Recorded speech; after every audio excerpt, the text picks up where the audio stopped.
शाहीन आफरीदी का आलमी रिकॉर्ड टूट गया। नाकाबिले यकीन बॉलर ने बड़ा एजाज हासिल कर लिया।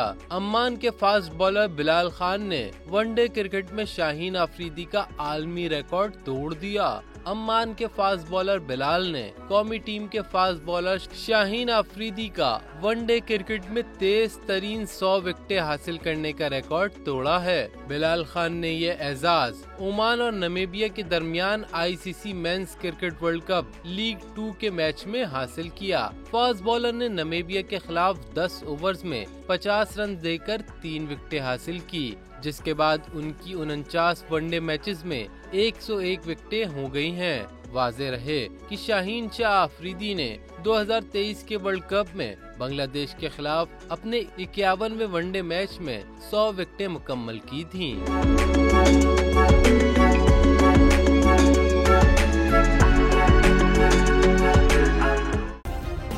सब्सक्राइब करें और बेल दबाएं ताकि कोई खबर रह न जाए।